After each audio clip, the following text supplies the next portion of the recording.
Okay, so long story.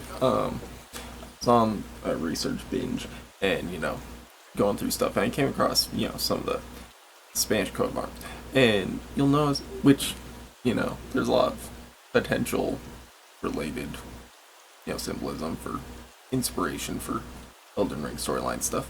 Um, Birds, lions, but that's all also normal stuff.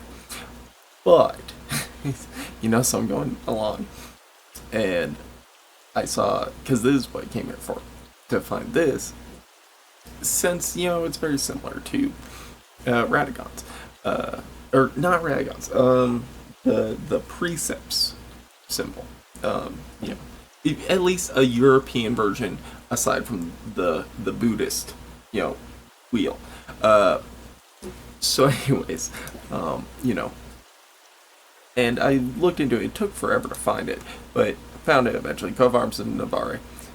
Navarre, not sure pronunciation. Anyways, symbolism with that green gem in the center. Similar to a lot of Elden Ring stuff. Overlapping European influences on fantasy over the years. Whatever. But it changed. So this is the symbol of Sancho the Strong after he defeated this guy. It replaced his former one of a black eagle. Which, if you're going. It, one of the parallel storylines that I think exists, or, potentially exists for Elden Ring, is this one where either Radagon or the Carians are, the Glowmide Queen.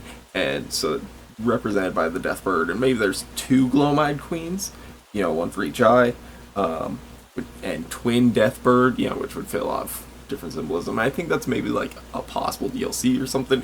Who knows? Maybe it's just an interesting possible background. Whatever.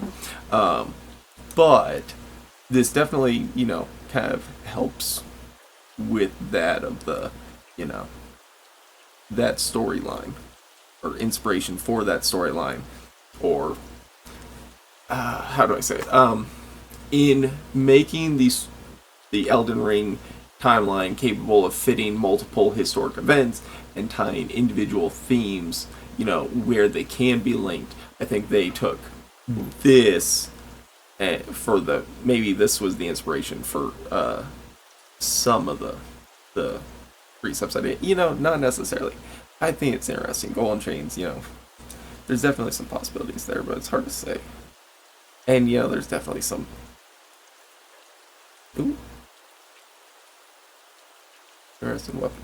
Anyways, yeah, that's all I wanted to. Thought that was interesting.